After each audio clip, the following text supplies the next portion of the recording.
संग मील की हैसियत रखती है। वज़ीर आज़म ने भारतीय फौज के गैर पेशा वराना तर्ज अमल की शदीद मज़म्मत भी की।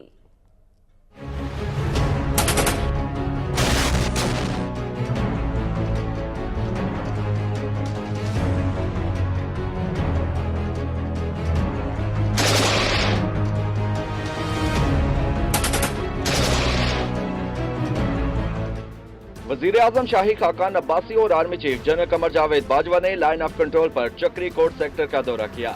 वजीर आजम आजाद कश्मीर राजा फारूक हैदर भी उनके हमरा मौजूद थे।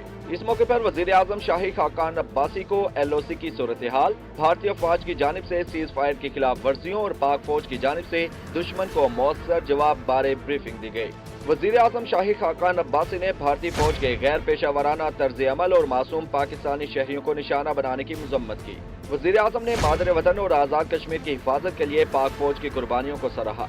उनका कहना था कि पाकिस्तान कश्मीरियों की जिद्दोजहद में उनकी सियासी, इखलाकी और सफारती हिमायत जारी रखेगा।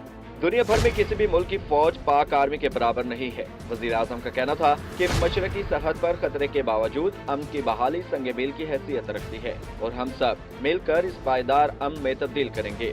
शाही खाकान अब्बासी ने भारतीय फायरिंग से शहीद और जख्मी होने वाले अफराद के खानदानों से मुलाकात की और उनके अज़्म और जज्बे को सराहा।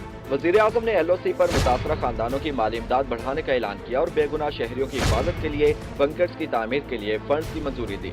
Army chief general Qamar Javed Bajwa ने भारतीय शैलिंग से कमसिन बच्ची की टांग जाया होने का नोटिस लेते हुए लड़की को इलाज के लिए फौरी तौर पर arm forces institute for rehabilitation medicine में भिजवाने की हिदायत की।